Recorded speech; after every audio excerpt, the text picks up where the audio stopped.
시작할게. 안녕 얘들아. 자, 우리 이번 주는 학사 조정 기간이야. 어쩔 수 없이. 왜냐면 신종 코로나 바이러스 때문에 그 확진자가 송도에 방문했다는 얘기가 퍼져서 우리도 너의 안전을 위해서 수업을 좀 조정했어. 그래서 이번 주는 우리가 아이들 학원에 부르지 않고, 원래는 이 강의실이 아이들이 많이 차 있는 강의실인데 선생님 좀 혼자 있어. 그래가지고 너를 보고 싶긴 하다 진짜. 자, 그래서 선생님이 지금 학사 조정 기간이 돼가지고 수업을 모든 영상을 다 촬영하고 있거든. 그래서 학원에서 오늘 완전 뭐 유튜브 스타 된 것 같아. 계속 영상 촬영하고 있고 편집하고 있고 장난 아니야 진짜. 그래서 영상 촬영한 거를 너네한테 올릴 테니까 일단 이 영상을 보고서 공부를 해오도록 하고, 이거에 대한 부족함이 있을 수 있으니까 우리가 평일 중에 또 보충도 할 거야. 그래서 그 영상을 일단 부모님께 링크를 잘 받아가지고 전달받은 걸 꼭 보고서 돌아온 주에 와가지고 수업에 부족함이 없도록 하자. 내용 정리도 같이 조금 하긴 할 거야. 알겠지? 자, 그리고 우리가 원래는 이번 주 수업은 뭐였냐면 1단원에 해당하는 문제풀이를 조금 더 하려고 했었는데, 어떻게 지금 선생님이 원래 질문 받으면서 하는데 너네 질문이 어떤 거 나오는지 알려고 해도 없어서 선생님 혼자서 지금 하고 있으니까 그 문제풀이 수업은 지금 당장은 할 수 없어. 그래서 지금은 다음 수업이었는데 그 내용을 내가 끌어와서 수업을 하도록 할게. 바로 2단원에 해당하는 내용을 가르치도록 할 거야. 알겠지? 자, 책 몇 페이지냐면 책 60페이지. 자, 우리가 사용하는 완자 이렇게 완자. 자, 완자 보면은 60페이지에 바로 원자의 세계라고 있어. 그 원자의 세계 단원을 시작할게. 자, 1단원에서 우리가 약속을 배웠다고 한다면 2단원부터는 지금부터 원자에 대해서 세밀하게 배우기 시작할 거야. 알겠지? 자, 그러면 그 원자의 세계, 자, 우리 넘어가 보자. 책 몇 페이지냐면 64페이지서부터 시작하도록 할게. 자, 그러면 원자의 세계를 지금부터 봐보도록 하자. 자, 우리 원자라고 하는 건 깨지지 않는 가장 작은 물질이었어. 엄청나게 작은 물질이 원자인데, 그 물질이 갑자기 너네가 중등부 때 깨지기 시작하지. 바로 원자 핵으로 깨지기 시작하고, 그리고 원자 핵은 또 뭐로 쪼개져? 양성자로도 쪼개지고, 그 다음에 전자로도 쪼개져. 큰일 날 뻔했다. 자, 핵은 안 되지. 자, 중성자야. 그리고 전자로도 쪼개지게 되는데, 봐보자. 중등부 때는 너네가 원자라고만 배웠어. 깨지지 않는 가장 작은 물질. 근데 걔를 갑자기 막 쪼개기 시작하지. 핵과 전자. 핵은 또 양성자랑 중성자 이렇게 막 쪼개진다고 이야기하고 있네. 그래서 그 내용에 해당하는 걸 조금 더 디테일한, 바로 핵과 전자는 어떻게 나왔는가를 바탕으로 우리가 화원에서 이야기할 거고, 양성자랑 중성자도 같이 스토리를 이어서 가면 할 수 있는데 화학원에선 다루지는 않을 거야. 알겠지? 그러면 우린 중등부 때 깨지지 않는 가장 작은 입자를 또 원자가 깨지기 시작한다. 어떻게 쪼개지냐면 바로 원자 핵과 전자로 쪼개진 여기까지 같이 우리가 이야기하도록 할 거야. 알겠지? 자, 잘 따라올 수 있도록 과제는 어디까지 내야 될까? 과제는 딱 여기까지 넣으면 되겠다. 자, 그럼 봐보자. 우리 여기 단원에 해당하는 큰 서머리를 내가 한번 보여줄게. 그리고 요 큰 틀이 이 단원 전체를 이야기하는 거야. 자, 그래서 일단은 아웃라인 한번 잡고서 그 다음에 가도록 하자. 자, 여기 학자가 있어. 학자가 있고, 그 학자가 발견한 의가 있지. 그리고 한계점도 있어. 자, 그러면 학자의 한계점을 바탕으로, 학자가 발견한 그 모양의 한계점을 바탕으로 새로운 이론이 나오게 되는 게 바로 여기 단원이 되는 거야. 알겠지? 모양, sorry. 아니면 모형으로 갈까? 자, 모형으로 가보자. 자, 첫 번째 학자는, 자, 너네한테는 일단은 자, 여기가 고등부고, 이전엔 중등부인데, 자, 저기 위에는 무슨 학자가 있었냐면 바로 돌턴이라는 학자가 있었어. 자, 근데 이 돌턴이 적힌 게 제대로 적혔는지 내가 한번 확인해 볼게.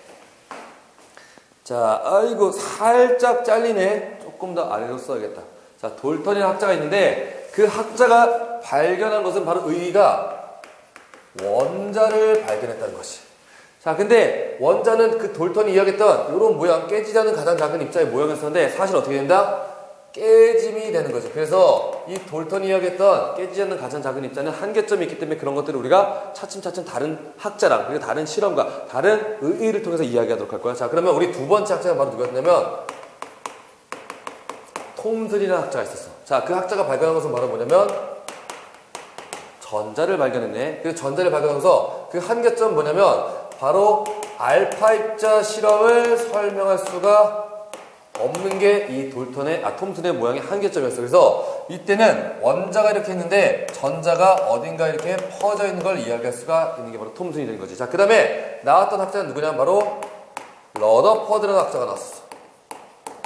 자, 이 러더퍼드라는 학자가 나왔는데 이 사람이 발견한 건 뭐냐면 바로 원자 가운데 있는 핵을 발견한 게 의의가 되는 거야. 자, 원자 핵을 발견했는데 자, 원자 핵을 발견하면서 이 사람의 한계점 뭐였냐면 바로 스펙트럼을 설명할 수가 없었어.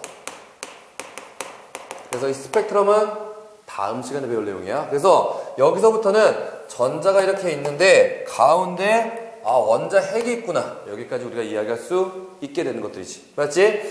자, 그래서 이 스펙트럼을 설명하고자 새로운 학자가 또 나왔네. 그래서 보어라는 학자가 나왔어. 자, 보어는 바로 뭘 얘기했냐면 전자 껍질을 이야기했지. 우리 첫 시간에 배웠었지. 옥텟 규칙 설명하다 보면은 우리가 가운데 원자 핵이 이렇게 있었고 그 다음에 여기서 K 껍질 이런 궤도를 우리가 그렸었지. 맞지? 자, 그래서 자, 여기에 전자 껍질을 이야기했는데 자, 이거는 누구만 설명 가능하냐면 수소만 설명 가능했던 거야. 이 원자 모양으로는. 그래서 새로운 학자가 나오게 되지. 바로 현대라는 학자가 나오는데 현대라는 학자는 없겠지. 하이젠베르크랑 슈레딩거 이런 학자들이 있는데 그게 우리 교육과정에 포함할 수가 없기 때문에 현대라고 이야기했어. 그래서 이때는 오비탈이라는 원자명으로 새로 이야기했어. 그래서 여기 가운데 원자핵이 있고 원자가 이렇게 있는데 여기는 어느 정도 확률을 가진 것들만 들어올 수 있다라는 바로 현대 원자 모형 오비탈을 이야기한 것이고, 자, 얘의 한계점 뭐냐면 우리가 저 오비탈은 사실은 오비탈 내용이 엄청나게 많아. 근데 너네한테 표현된 것 자체로는 d 오비탈을 설명할 수가 없게 되는 게 바로 큰 틀이 되는 거야. 알겠지? 자, 그러면 금일 우리가 어디까지 배울 것이냐 바로 바로 러더퍼드의 원자 모형까지 배우고 여기서 이야기했던 의를 쫓아가는 게 오늘 수업 내용이 될 거야. 알겠지? 자, 그러면 이렇게 큰 틀로 가는 게 바로 2-1. 자, 중단원에 해당하는 내용 선생님이 싹 정리해 준 거니까 여기에 해당하는 것들을 우리가 한번 검토하고서 갈 수 있도록 하자. 이런 내용을 이제 우리가 할 것이구나 알고서 갈 수 있도록 할게. 자, 그러면 우리 책 봐보자. 첫 번째 64페이지 봐보자. 그 64페이지 보면 어떤 게 나왔냐면 바로 원자의 구조에 톰슨의 음극선 실험이라고 나왔어. 그러면 우리가 지금 처음으로 바로 이 톰슨을 가지고 이제 이야기를 할 것이라는 거. 그럼 톰슨과 러더퍼드 이 두 가지를 우리가 좀 중점적으로 이야기하도록 할게. 자, 그러면 여기 정리됐던 내용은 삭제를 하고, 자, 지우고서 자, 톰슨의 음극선 실험을 먼저 들어가보자.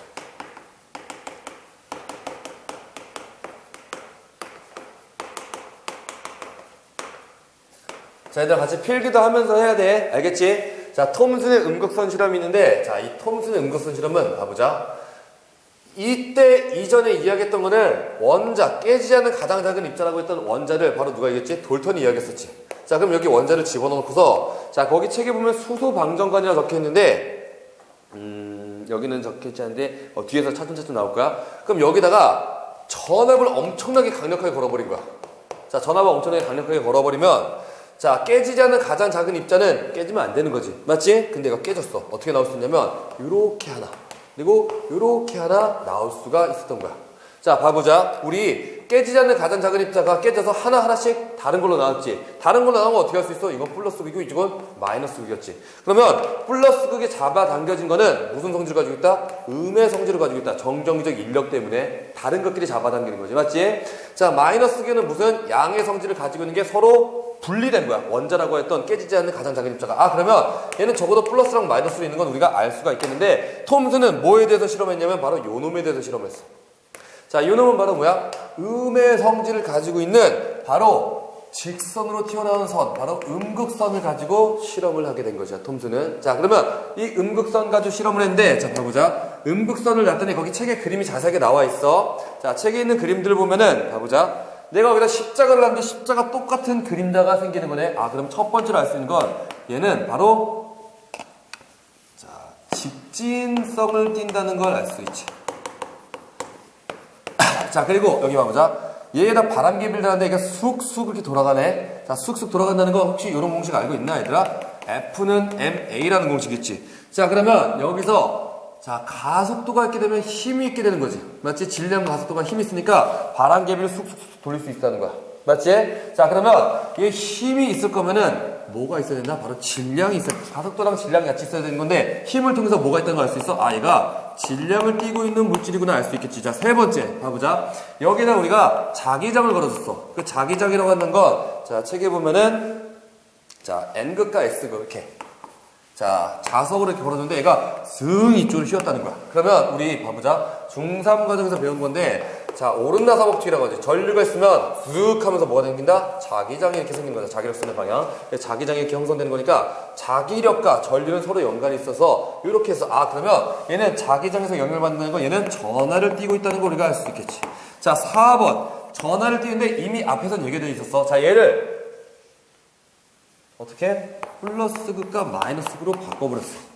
자, 플러스극과 마이너스로 바꿔놨더니 플러스극이가 쓱 달려오는 거야. 이미 앞에서 얘기했지. 플러스로 딸려온 거니까 당연히 플러스로 인력 때문에 달려오겠지. 맞지? 그러면 플러스 전하를 띠고 있는 얘는 전하를 띠고 있는데 무슨 전하를 띠고 있다? 바로 음의 전하를 띠고 있는 어떤 물질이고 톰슨이 이거에 대해서 처음으로 성질을 규명해서 내가 이름 지울래. 그래서 바로 뭐다? 자, 얘를 전자라고 이름을 지은 것이야. 자, 전자라고. 아, 그러면 원자는 깨지지 않는 가장 작은 물질인데 깨졌어. 근데 하지만 뭘 하나 가지고 있어? 전자를 가지고 있다는 거 이제 음극선 실험을 통해서 가져올 수가 있게 된 거지. 자, 그래서 이 톰슨이 제시했던 모양 자체가 뭐였냐면 바로 자, 요렇게 원자가 이렇게 있는데 자, 원자에는 전자가 있어. 그리고 원자는 전기적 중성인 줄 알아가지고 어떻게? 플러스랑 마이너스랑 똑같은 수인 거 아는데 전자가 어디인지 몰랐다는 거야. 그래서 톰슨이 실제 원소에도 뭐라 했냐면 푸딩 안에 있는 건포도처럼 전자가 무분별하게 있다는데 자, 이거는 우리한테 조금 낯선 개념이니까 푸딩 안에 건포도 들어있는 거 우리가 먹어보지 못했잖아. 근데 그때는 그게 엄청 고급 간식이었을 거야. 알겠지? 디저트. 자, 그러면 봐보자. 우리가 자, 흔히 접할 수 있는 자, 항상 그림 그릴 때마다 상당히 힘들지만 그래도 너네한테 이해를 돕기 위해서 어떻게든 그려봤어. 자, 그러면 이게 바로 뭐냐면 밤식빵이야. 밤식빵. 자, 밤식빵을 보면은 자, 밤이 이렇게 쫙 줄을 맞춰서 있는 경우가 있다 없다? 없다 라고 한다는 건 자, 선생님이 어떻게 얘기할 거냐면 푸딩에 있는 건포도를 나는 이렇게 얘기할 거야. 밤식빵에 있는 밤처럼. 어딘지 알아 몰라? 제대로 몰라. 하지만 어딘가에 있지. 밤식빵을 딱 뜯었는데 어딘가 밤이 왕창 나올 수도 있고 어딘가에 밤이 하나도 없을 수도 있는 거잖아. 맞지? 그래서 밤식빵에 있는 건포도가 아니지. 쏘리. 밤식빵에 있는 밤처럼 전자가 어딘지 모르는 게 바로 톰슨이 음극선 실험을 통해서 가져왔던 원자 모형이었다는 거야. 전자가 어딘지 몰라. 알겠지? 자, 그러면 이 톰슨의 음극선 실험을 통해서 벌써 하나가 끝났어. 쌤 이렇게 빨리 끝나야 되나요? 괜찮아. 여기는 문제가 그렇게 어렵게 나오지 않고 요즘에 수능에도 나오지 않는 파트야. 그래서 대략적으로 이런 실험이 있었구나. 그냥 이런 흐름을 쫓아가는 게 조금 더 중요하게 될 거야. 알겠지? 자, 그러면 봐보자. 이 톰슨의 음극선 실험을 통해서 이제 누가 나오냐면 러더퍼드라는 학자가 나오게 돼. 자, 러더퍼드의 알파 입자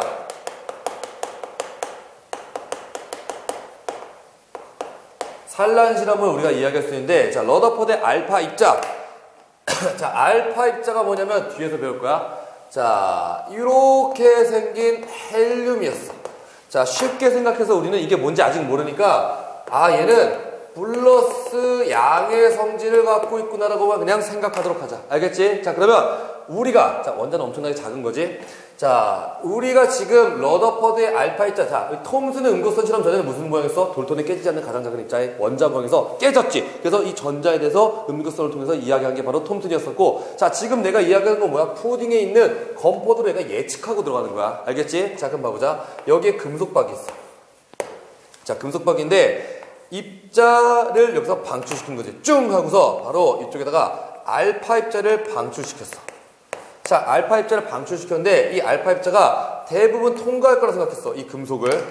자, 이 금속을 대부분 통과할 거라고 생각했는데 자, 무슨 실험이야? 산란 실험이지. 산란 실험이라는 건 대부분은 통과했지만 일부는 튕겨져 났다는 거야. 그래서 일부 튕겨져 나온 거를 여기 형광 스크린에다가 쫙 해가지고 이제 그걸 이제 분석하기 시작한 게 바로 알파 입자 산란 실험이었는데, 자 봐보자. 내가 이 실험에서 예측은 이렇게 했지.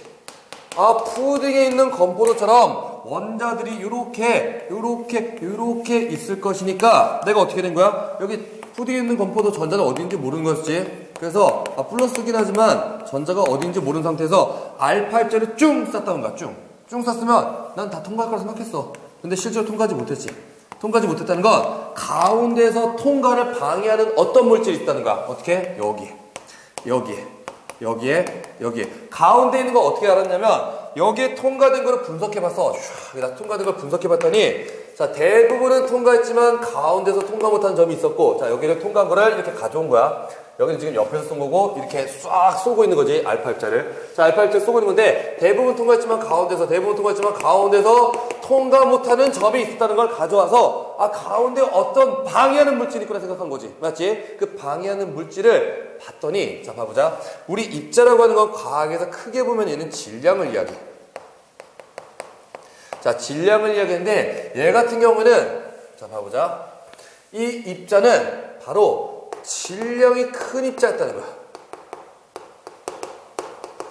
자, 1번.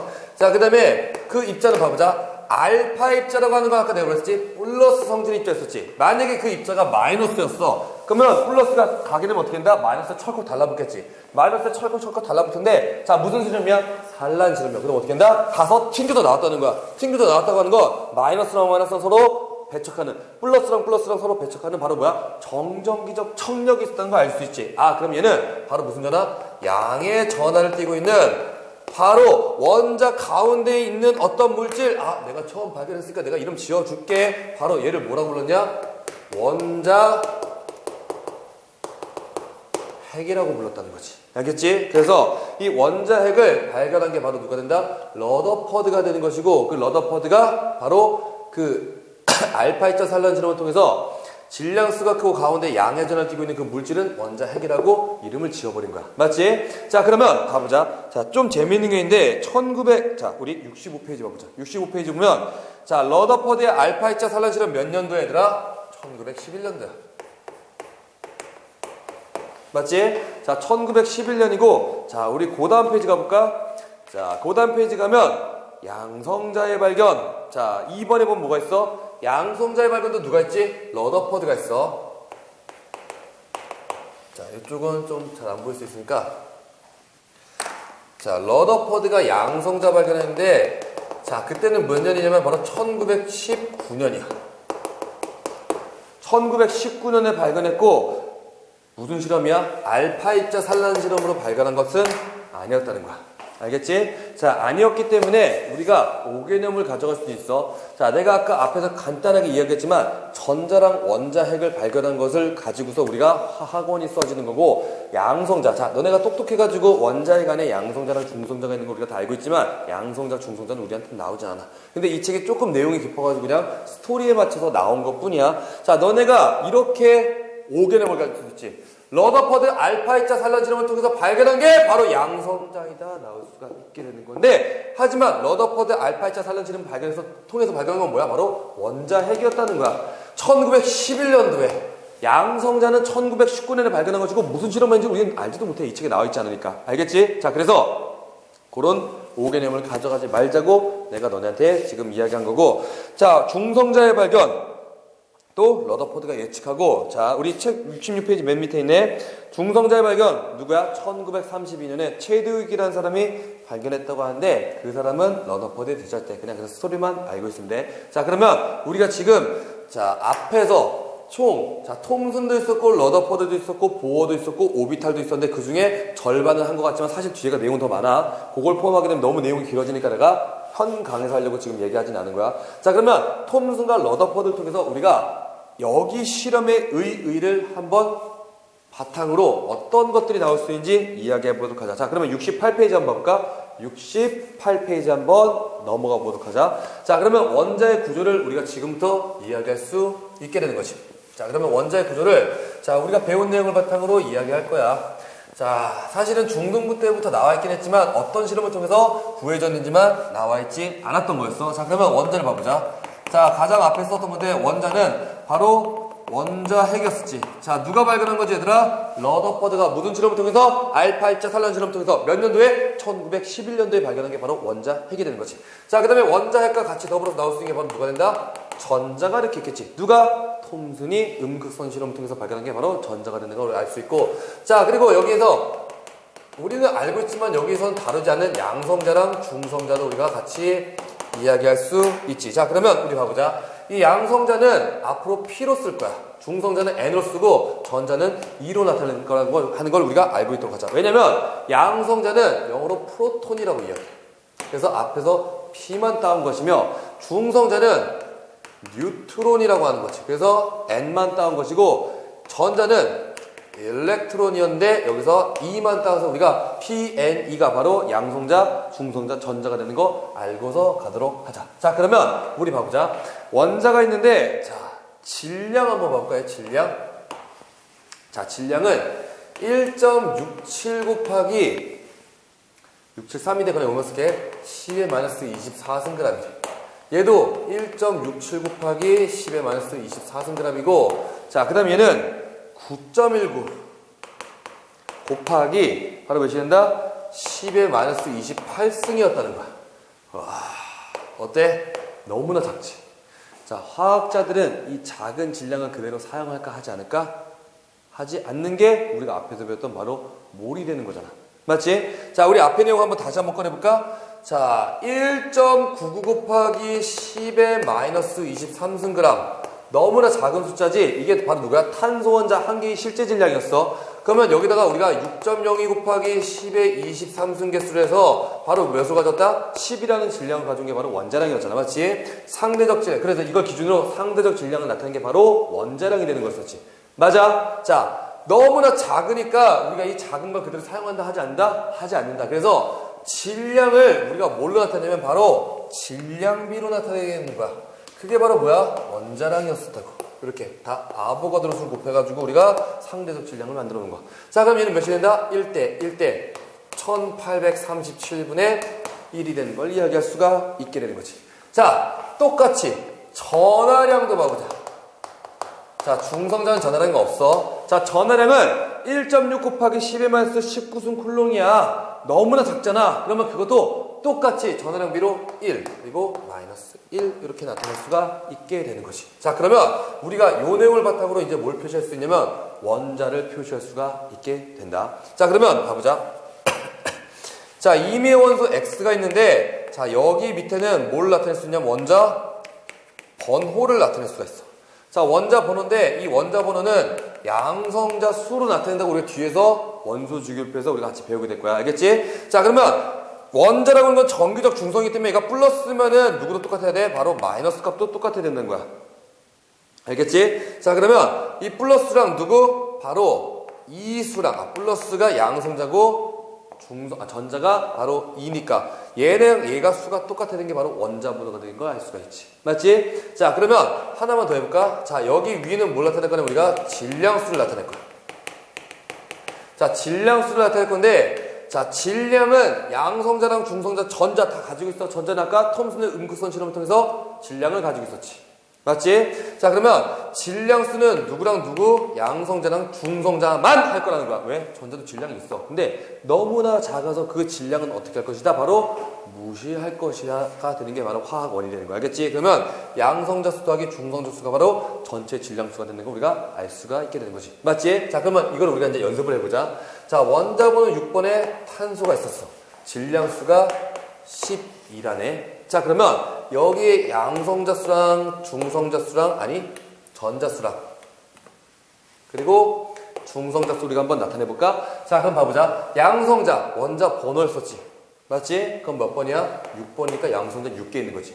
자, 여기 위에 있는 질량수는 누구랑 누구 더하기야? 양성자 더하기 중성자가 되는 거니까 6이랑 누가 더하지? 바로 여기 전자부터 있네. 그럼 전자부터 해보자. 자, 원자라고 하는 건 정기적 중성이었었지. 맞지? 그럼 플러스가 6개 있으면 마이너스 6개 있어야 되는 거니까 6이 되겠지. 맞지? 자, 그리고 질량수가 12가 될 거면 얘 더하기 얘가 되는 거니까 얘가 6이 되는 거 같이 가져올 수 666이 되는 거 우리가 같이 가져올 수가 있네. 자, 우리 봐보자. 원자 번호 11번에 질량수 23짜리 나트륨이 있었어. 자, 그럼 얘는 원자번호가 몇 번이다? 바로 11번이 되는 것이지. 자, 원자니까 전기적 중성이야. 얘가 플러스면 얘는 마이너스도 몇 개 있어야 돼? 11개가 있어야 되겠지. 맞지? 자, 그럼 여기는 23이니까 11 더하기 몇? 12가 돼야지 23으로 우리가 같이 더해져서 23이 되는 거 같이 가져올 수가 있게 되는 거 우리가 알 수 있겠지. 맞지? 자, 또 해보자. 자, 또 해보면 자, 원자번호 17번인데 질량수가 37에 염수가 있었어. 그럼 얘 양성자랑 중성자랑 전자부터 썼네. 자, 헷갈리니까 여기 줄 그어놓고 전자랑 중성자 수를 한번 세보도록 하자. 자, 양성자 몇 개 있어? 17개 있지. 원자는 전기적 중성이니까 플러스랑 마이너스가 둘 다 똑같은 17개가 되는 거 우리 같이 가져올 수가 있겠지. 그러면 저기 37이라고 하는 건 얘랑 얘 더한 값이잖아. 그럼 여기 몇이 된다? 바로 20이 되는 거 우리가 같이 가져올 수가 있게 되는 거지. 크게 어렵지 않아. 자, 그러면 하나만 더 해볼까? 자, 산소는 원자번호 16번이고 내가 화면에서 아마 안 나올 것 같은데 선생님 손은 있으니까 손 보고 잘 따라가자. 알겠지?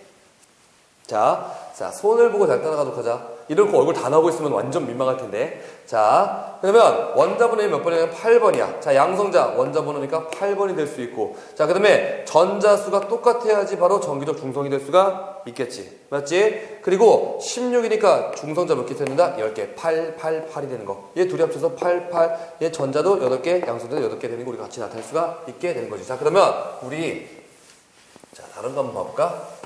자, 여기는 원자였는데 우리가 이온도 나타낼 수가 있어. 자, 그러면 봐보자. 원자번호 8번에 산소 2가 마이너스 이온이 있었어. 오, 이거 글씨 다 보일래나? 다행히도 잘 보이고 있어. 자, 그럼 얘 봐보자. 양성자랑 전자랑 중성자 수 한번 가볼까? 자, 양성자. 자, 질량수 16이었어. 양성자 8개 있지. 맞지? 그리고 질량수 16을 나타내니까 얘도 8이 돼야 되는 거잖아. 맞지? 자, 그러면 여기 전자는 자, 플러스가 8개 있네. 근데 이가 마이너스가 되는 거니까 얘가 2개 더 있어야 되니까 몇이 된다? 바로 10이 되는 거. 이렇게 가져올 수가 있게. 아, 이온도 이렇게 나타낼 수가 있구나. 자, 그러면 질량수가 35짜리 원자번호 17번에 염소 1가 마이너스가 있었어. 자, 그러면 양성자 몇 개 있어? 17개.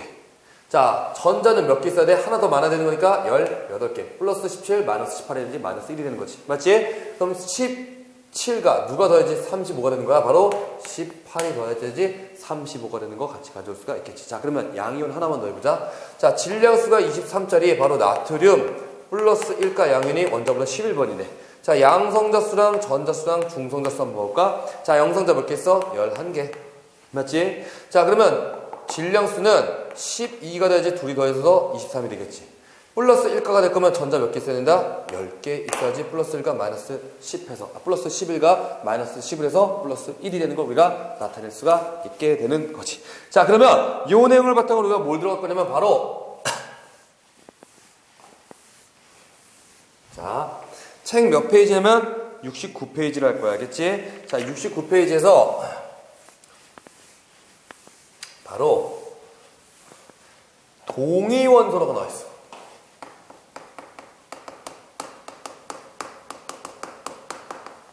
자, 동위원소라고 하는데 그 동위원소에서 한번 알아보도록 하자. 자, 동위원소는 바로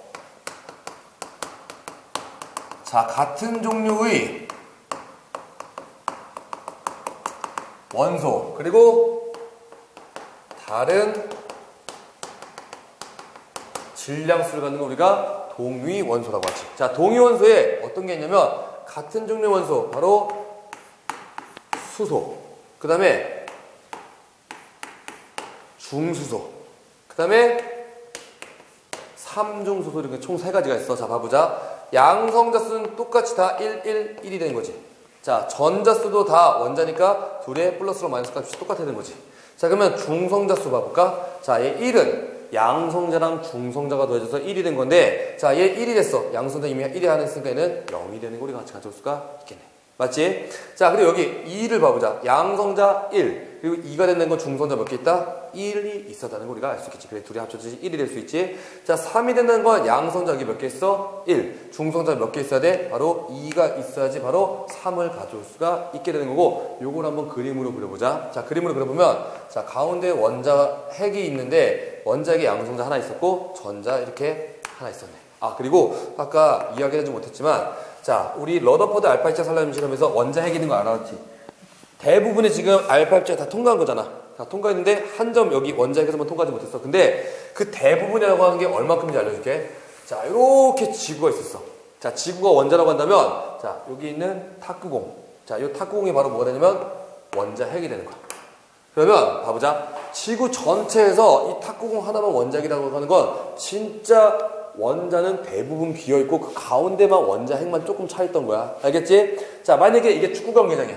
축구 경기장이면 거기 가운데 있는 개미 한 마리가 바로 조금 삐뚤긴 삐뚤었네. 자, 바로 원자 핵이 되는 것도 우리가 같이 가져갈 수가 있지. 그림은 이렇게 표현됐지만 사실은 대부분 빈 공간이고 원자 핵은 정말 지구 전체에서 탁구공 하나만 차지하고 있는 양이라고 하는 것, 부피라고 하는 걸 우리가 알고 가도록 하자. 자, 그러면 자, 여기 봐보자. 자, 자, 그 다음에 이제 중수소인데, 이 중수소는 전자도 같이 있고 원자 핵도 있는데 여기 또 누구도 있어? 바로 중성자도 같이 이렇게 하나 달라붙어 있는 거지. 맞지? 자, 중수소가 왜 중수소냐면 무거울 중자 써서 중수소가 되는 거야. 얘보다 무겁거든. 왜냐면 공기 중에 대부분 얘가 있고 얘는 크게 많진 않아. 그래서 무거운 거를 우리가 나타내서 중성자 하나 붙어 있는 중수소. 그리고 삼중수소라고 하는 말은 좀 웃긴데 얘보다 더 무겁겠지. 전자 이렇게 있고 가운데 양성자가 있고 그럼 어떻게 된다? 중성자가 이렇게 달라붙어 있는 이걸 바로 우리가 뭐라고 한다? 삼중수소하고 동위원소가 되는 거지. 그럼 동위원소는 같은 종류의 원소이며 그리고 다른 질량수를 갖게 되는 우리가 동위원소라고 하는데 이 동위원소에서 시험에 가장 많이 나오는 게 있어. 그래서 아예 나는 아이들한테 암기를 시켜버리지. 이거 그냥 암기하고 가자. 왜냐면 시험에 너무 자주 나오니까. 알겠지? 자, 그러면 요거 하나는 암기하고 갈까? 별표 3개. 자, 누구냐면 원자번호 17번의 질량수가 35짜리 그리고 원자번호 17번의 질량수가 37짜리 염소가 상당히 시험이 자주 나와. 자, 그러면 우리 양성자, 전자, 중성자 한번 해볼까? 양성자, 그 다음에 전자, 중성자가 있는데 자, 양성자 몇 개? 둘 다 똑같이 17, 17 맞지? 전자수도 둘 다 17, 17이 되는 거지. 자, 그러면 얘랑 얘가 더한 값이 질량수가 되는 거니까 양성자 더하기 중성자 몇이 된다? 18이 되는 거지. 자, 양성자 더하기 중성자가 질량수가 되는 거니까 이게 몇이 된다? 바로 20이 되는 거 우리가 같이 가져올 수가 있게 되는 게 바로 이 동위원소의 분석인데 자, 이 동위원소는 자, 봐보자. 우리 얘는 대부분이 질량수다. 수소는 얘가 대부분이야. 그래서 거의 대부분이 얘가 질량수를 띠고 있기 때문에 얘네는 크게 관여를 사실 해야 돼. 근데 우리 화원에서 얘는 원자량이 1이라고 놓고 보고 있거든. 여기 원자량이잖아. 질량수. 자, 근데 얘는 자, 존재 비율이 바로 몇 퍼센트냐면 75%고 얘는 25%가 되는 거야. 그러면 하나는 75%, 하나는 25%가 되면 얘 무시할 수는 없는 거지. 그래서 그 존재 비율을 고려해서 우리가 구한 원자량을 바로 뭐라고 한다? 평균 원자량이라고. 자, 이 평균 원자량 같은 경우에는 자, 수식으로 나타낼 수 있겠지. 자, 얘는 원자량이 35고 얘는 원자량이 37인데 얘가 존재 비율이 75%래. 그럼 어떻게 한다? 35 곱하기 바로 100분의 75가 되고 그 다음에 플러스 얘는 존재 비율이 몇이야? 아, 원자량이 37짜리고 존재 비율은 바로 100분의 25가 되는 거지. 자, 그래서 이 수치는 바로 몇이냐면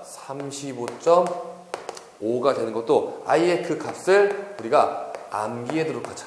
자, 시험에 상당히 자주 나온 거야. 바로 누구냐면 질량수가 35짜리 37짜리 염소가 존재 비율이 75%이다 25%이다.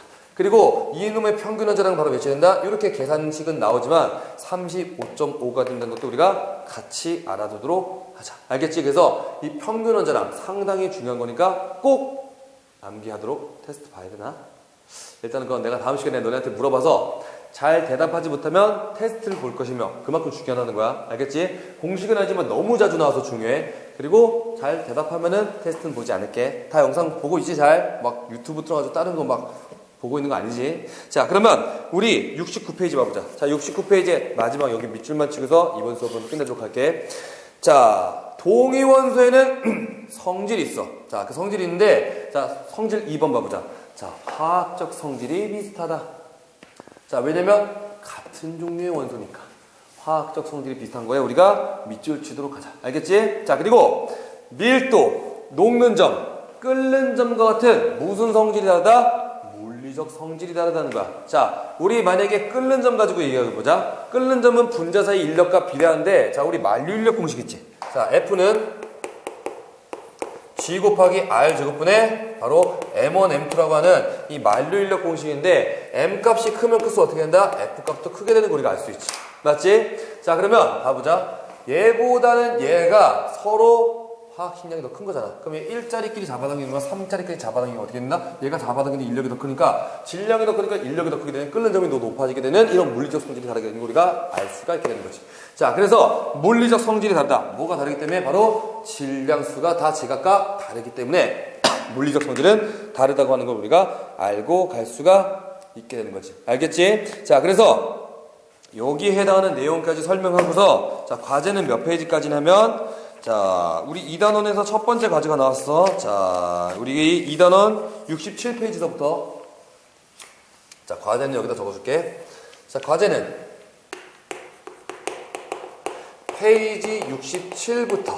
자, 그 다음에 슉슉슉 넘어가서, 자, 페이지 75까지 문제 풀고서 채점해오는 걸 과제로 하도록 하자. 알겠지? 그래서 돌아오는 시간에는 우리 앞에서 1단원 질문 받지 못한 거 아직 조금 더 남았지? 그래서 그것도 마무리할 거고, 그 다음에 여기에 해당하는 것도 질문 같이 받고서 그 다음 거는 진도를 나가도록 할게. 알겠지? 자, 이번 주는 어쩔 수 없이, 자, 학사 일정을 조정해가지고 우리가 집에서 인강으로 보고 있긴 하지만, 자, 다음 주부터는 선생님과 생동감 넘치는 현강으로 다시 수업을 하게 될 거야. 알겠지? 대신 다음 주에 선생님과 다시 만날 거면은 너네가 손 깨끗하게 씻어가지고 위생관리를 잘 해서 돌아온 주에 아무 일이 없어야겠지. 알겠지? 그래서 꼭 지금 시기가 시기인 만큼 위생관리 잘해서 돌아온 주에 즐겁게 수업에서 만날 수 있도록 하자. 혼자 하니까 너무 쓸쓸해. 다음 주에는 꼭 같이 우리 재밌게 수업하도록 하자. 알겠지? 안녕. 다음 주에 만나. 꼭 과제 해오고.